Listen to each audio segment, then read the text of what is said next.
1 Corinthiens chapitre 12, verset 28. Je devais commencer par le don, mais je vais commencer par ici.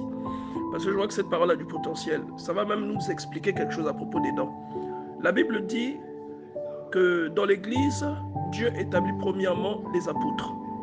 Voilà, là Dieu est en train de donner une hiérarchie. Il dit Dieu établit premièrement les apôtres, secondement les prophètes, troisièmement les docteurs. Vous allez même voir que les dons qui manifestent la puissance viennent en dessous. Les dons à caractère, c'est-à-dire les dons de la puissance divine viennent en dessous. Pourquoi Dieu place-t-il les apôtres au-dessus? Pourquoi place-t-il les prophètes ensuite et les docteurs en second, c'est-à-dire les enseignants? On va essayer de comprendre un peu tout ça. C'est même une mise en garde pour dire que le don spirituel en lui-même, si vous voulez, il ne détermine pas votre salut. Ce n'est pas parce que vous avez un don que ça veut dire que vous avez l'approbation de Dieu. Il y a des personnes qui n'ont pas, en qui Dieu ne prend pas plaisir, mais qui ont des dons spirituels. Et rappelez-vous de cette écriture dans les évangiles, ceux qui viennent dire à Jésus, nous avons chassé des démons en ton nom, nous avons guéri des malades en ton nom. Il leur dit, éloignez-vous de moi, vous qui commettez l'iniquité. Donc, il dit qu'il ne les a jamais connus. Mais pourtant, c'est des personnes qui ont des dons spirituels, vous voyez. Donc, tu vois que dans ce qui est établi, contrairement à ce que les gens pensent aujourd'hui ou à ce que les gens considèrent aujourd'hui, ce qui est premièrement établi dans l'Église, c'est une onction apostolique. C'est-à-dire, c'est une onction avec un certain but. Et le but premier, c'est le déploiement. Vous savez que le royaume des cieux, même Jésus, avant de monter au ciel, qu'est-ce qu'il dit? Faites de toutes les nations, allez de par le monde, faites de toutes les nations des disciples.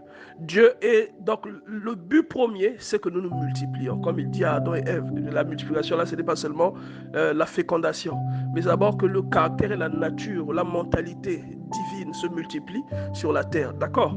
Donc ici, vous voyez que les apôtres ont une onction qui leur permet de faire proliférer les œuvres.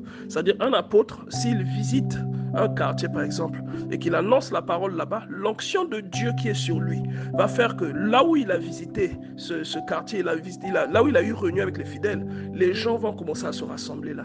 Ce n'est pas lui qui décide ça, mais c'est la puissance de Dieu qui l'accompagne. Donc, ça fait déjà une œuvre. Et donc, s'il va par exemple à Mbota, ça va se produire. S'il décide de le faire en Paka, ça va se produire. Il y a une force qui va l'accompagner. Tout comme vous pouvez voir chez le prédicateur, il y a une force qui l'accompagne dans ce qu'il dit. Ça emmène la conviction, ça pousse à la repentance, ça emmène la culpabilité. C'est pas lui qui décide, mais c'est un esprit qui fait ça. C'est pareil avec l'apôtre. C'est pourquoi l'apôtre est tout en haut, parce que c'est lui qui établit les églises. Et l'apôtre par excellence, parce qu'apôtre ça veut dire envoyé. L'apôtre par excellence, c'est le Seigneur Jésus. D'accord? C'est lui, et on dit souvent que lui, il avait les 5 ministères. Il avait le ministère apostolique, le ministère prophétique, le ministère de l'enseignement, le ministère évangélique et le ministère pastoral. Il était tout ça. Il avait les 5 ministères en lui. Et donc lui, il est l'envoyé supposé de Dieu et nous sommes les envoyés supposés de Christ. Vous voyez un peu le schéma, non? Donc c'est d'abord cette onction de prolifération. Avant que les signes et les miracles ne viennent, c'est d'abord cette onction de prolifération qui est tout en haut. Deuxièmement, il parle des prophètes. Hein, il parle des prophètes. Quand il parle des prophètes, il ne parle pas forcément de ceux qui ont un don de prophétie, mais de ceux qui ont un ministère prophétique. D'accord? Parce que le don de prophétie, c'est un peu comme les dons de 1 Corinthiens 12. Mais ceux qui ont le ministère prophétique, c'est ce qui concerne Éphésiens chapitre 4 à partir du verset 11. Ça, c'est les ministres établis par Dieu pour l'édification. D'accord? Et donc, pourquoi il parle de la prophétie en deuxième lieu? Pourquoi? Parce que la prophétie, c'est la direction. Une église implantée a besoin d'une direction. Vous comprenez, non? Vous devez savoir où vous allez. Vous devez savoir où vous emmenez les gens. D'accord? Donc, dans l'ordre tel que Dieu a établi les choses, il y a donc cette propagation, mais qui est toujours accompagnée d'une vision claire pour savoir où vous allez. Quand vous prenez le bus, si vous ne savez pas où ce bus va, vous n'allez pas le prendre. Sauf si vous êtes en danger, vous avez juste besoin de vous éloigner. Mais si vous avez un objectif, quand vous montez dans un bus, vous allez vous assurer que ce bus va quelque part et que cet endroit où il va, cette destination correspond à vos attentes. Est-ce que quelqu'un comprend ce que je suis en train de dire? Et maintenant, en troisième lieu, il va parler des docteurs. Les docteurs, là, ce n'est pas ceux qui mettent les piqûres, vous vous en doutez. Les docteurs, là, ce sont ceux qui ont la connaissance de la parole de Dieu. En dehors du fait que quelqu'un peut lire, mais il y a une onction particulière qui se dépose sur une personne pour que la personne comprenne les Écritures. C'est l'Esprit de Dieu qui fait ça, d'accord? Vous pouvez lire tous la même chose, mais même la compréhension là sera échelonnée. Il y a des dimensions de compréhension et celui qui a la capacité de désosser, c'est-à-dire il y a des personnes qui prêchent la parole de Dieu, il y a des personnes qui peuvent vous indiquer la voie, mais il y a des personnes qui dissèquent. Il dissèque la parole, c'est-à-dire il enlève les os, il déchire l'eau, il vous montre la moelle épinière. Ça, c'est ce qu'on appelle un docteur. C'est un enseignant, c'est quelqu'un qui vous enseigne. Est-ce que vous comprenez? C'est une onction. Pourquoi? Parce que lorsque Dieu établit une église, l'église doit avoir une vision, mais l'église doit être enseignée sur les fondamentaux et sur la profondeur de tout ce qui est divin, de tout ce qui concerne le céleste. Ouais, non? Une église qui n'est pas enseignée, ou une église qui n'a pas d'enseignant, c'est une église qui va être ballotté à tout vent de doctrine. Le leader peut écouter quelque chose là-bas, il va aller répéter ça, parfois sans éprouver la chose. C'est là où vous voyez, par exemple, hier, j'ai suivi la vidéo d'un homme de Dieu, très populaire dans la francophonie, qui disait une chose très étrange sur Dieu. Il disait qu'avant, je croyais ceci, mais après, j'ai compris cela. Donc, en fait, il ne sait même pas où il en est. En fait, pour lui, dans ce qu'il dit, en fait, c'est comme si, dans le christianisme, nous avons 3 dieux. Vous voyez, c'est vraiment aberrant. Mais c'est ça en fait, il faut qu'il y ait des enseignants ou un enseignant dans ce que Dieu établit, parce que l'enseignement, c'est la colonne vertébrale de la foi. D'accord? C'est l'enseignement, la colonne vertébrale. Les exhortations, c'est bien, la prédication, c'est bien, mais l'enseignement, c'est ce qui pose les fondements dans la foi de quelqu'un. Pour que la personne doit savoir comment se conduire, où est-ce qu'elle va et comment elle doit marcher. Et normalement, après les docteurs ou les enseignants, il y a les évangélistes. Parce que lorsqu'il y a ce fondement-là qui est placé, lorsque le Seigneur pose une œuvre, donne une vision à cette œuvre, donne la profondeur de l'enseignement pour que l'œuvre se stabilise, il envoie maintenant des évangélistes. Les évangélistes, c'est comme les gens qui sortent avec un filet pour aller attraper des âmes, et les âmes-là sont maintenant à leur tour confiées à la dernière case qui concerne maintenant le pastorat ou le berger, pour que lui maintenant il puisse maintenir ces personnes-là et les conduire selon la vision de l'église. Vous comprenez? Donc en fait c'est comme ça. Maintenant vous allez voir dans cette écriture, après qu'on ait parlé par exemple du docteur, on dit ensuite ceux qui ont les dons des miracles. Vous voyez, non? Là, les dons interviennent. Donc, comment Dieu établit les gens? Le don de miracle, ensuite, après donc l'apôtre, après le prophète, après le docteur, il y a maintenant ceux qui ont le don de miracle et ceux qui ont le don de guérir, de secourir, de gouverner, de parler diverses langues, ainsi de suite. C'est une façon de nous expliquer que c'est-à-dire dans la présence de Dieu, la chose la plus importante, ce n'est pas seulement le don. D'accord? C'est-à-dire, vous allez voir que dans cette hiérarchie, le don est secondaire. Le don va vous servir. Le don, c'est comme votre agent marketeur. Le don va faire la publicité de Dieu ou de la puissance de Dieu qui est en vous. Mais ce n'est pas le don qui vous justifie. Ce n'est même pas le don qui vous garantit le salut. Vous comprenez, non? Le don, c'est juste une arme de conviction. C'est une arme qui peut convaincre un incrédule. Mais la chose sine qua non, ce n'est pas le don, mais c'est le Saint-Esprit de Dieu. Je tenais vraiment à ce que la personne comprenne ça. C'est pourquoi vous voyez dans 1 Corinthiens chapitre 13, la Bible dit que je peux avoir le don de toute la connaissance du monde. Je peux parler le langage des hommes et des anges. Je peux faire ci, je peux faire ça. Mais si je n'ai pas l'amour, si je n'ai pas la charité, je suis un morceau de fer qui résonne. C'est-à-dire qu'une personne peut avoir même un don de prophétie, un don de miracle, tout ce qu'il veut. Si le Seigneur n'est pas en lui, c'est-à-dire si l'Esprit du Seigneur, parce que l'Esprit du Seigneur emmène quoi? L'humilité, non? L'Esprit du Seigneur emmène un certain caractère dans la personne.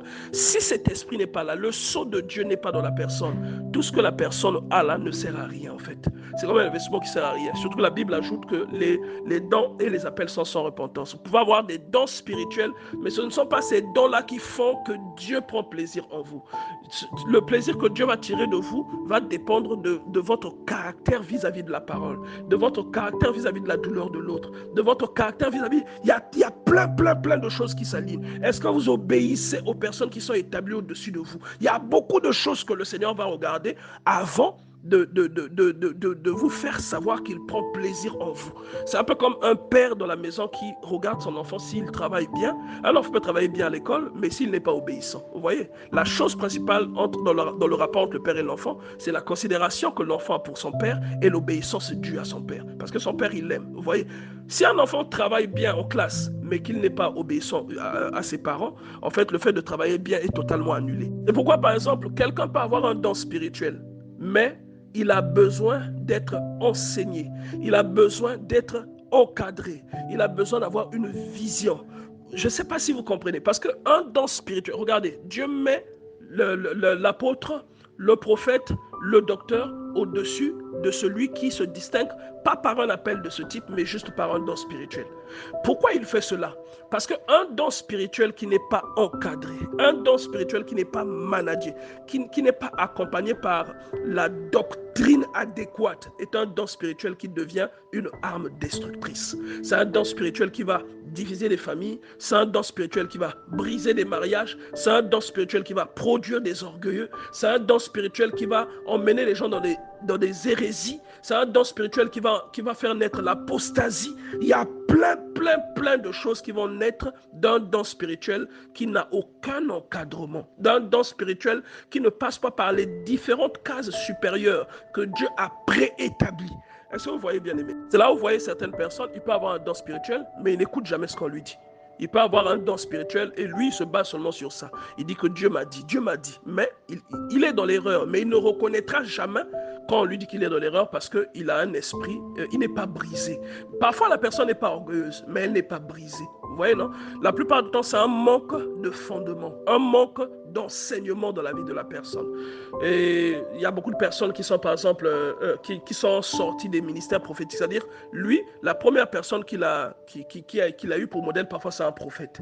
Ou la première personne qu'il a eu pour modèle, c'est un faiseur de miracles. Vous voyez, non? Ou bien c'est un voyant. Il y a des gens comme ça. Il est dans une église, son pasteur, c'est un faiseur de miracles. Il fait que des miracles. Or, si vous voyez, j'aime bien une parole que le frère Francis nous avait dite à l'époque. La parole du comment vous l'appelez, du bon samaritain. Cette parole-là, où le bon samaritain, où le samaritain va déposer le malade. Je vous invite vraiment à aller écouter cette parole. Je crois que moi aussi j'avais prêché ça une fois. Mais le frère Francis avait bien développé cette écriture-là.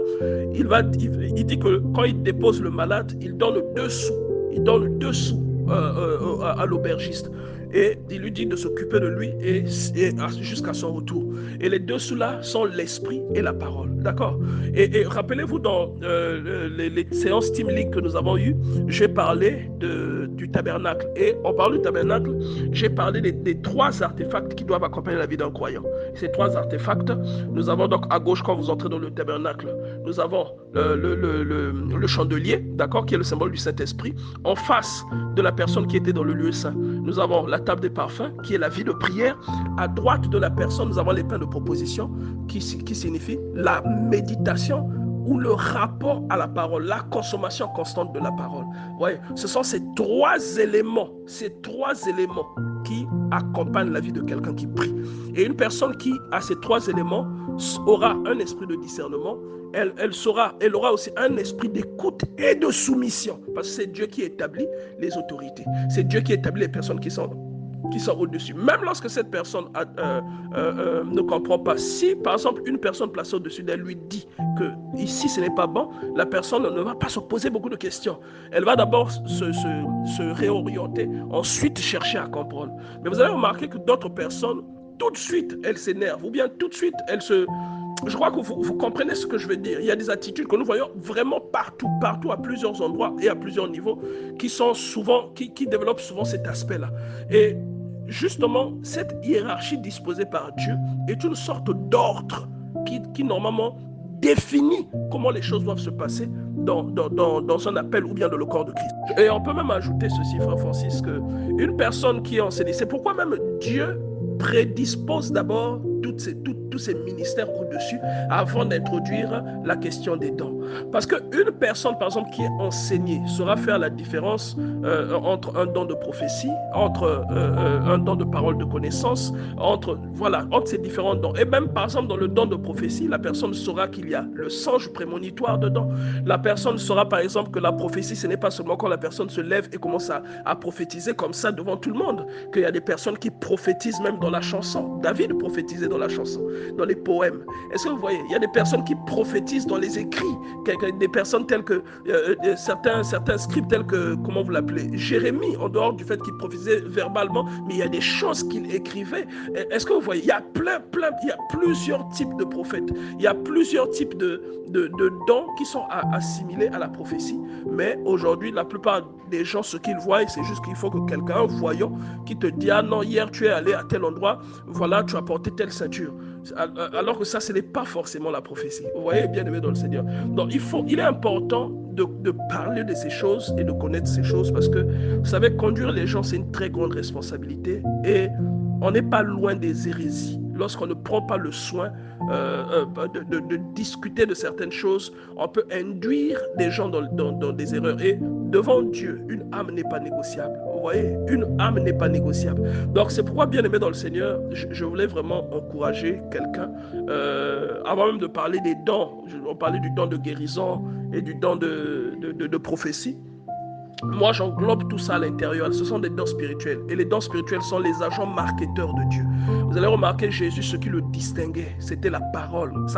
La Bible dit, jamais personne n'avait parlé comme lui. On a envoyé des gens l'arrêter dans l'évangile de Jean chapitre 6. On envoie les gens l'arrêter. Mais quand ils arrivent, quand ils entendent le type parler, ils repartent vers les chefs religieux. Ils disent, jamais on a entendu quelqu'un parler comme ça. C'est pas seulement dans les miracles qu'il faisait. Parce que les miracles, c'est comme des marketeurs. Et tu vois, même les gens qui le suivaient pour des miracles, ce sont des gens qui sont retirés de lui après, à cause des paroles. Mais la vraie puissance vient de la parole de Dieu. Une personne qui mise tout sur la parole de Dieu est une personne qui ne se laissera jamais berner, est une personne qui saura quelle est sa position, qui saura comment exploiter certaines choses, qui saura le respect qui est dû à certaines personnes, c'est une personne qui est conduite parce que c'est une personne qui est accompagnée par le Saint-Esprit. Je voulais vraiment que nous comprenions ces choses. On ne pourra peut-être pas tout développer comme ça d'un coup, mais on va prendre le temps d'aller progressivement pour mener certaines lumières sur des zones sombres. Que Dieu vous bénisse. Ministère Bethesda. Ministère Bethesda. Ministère Bethesda. Ministère Bethesda.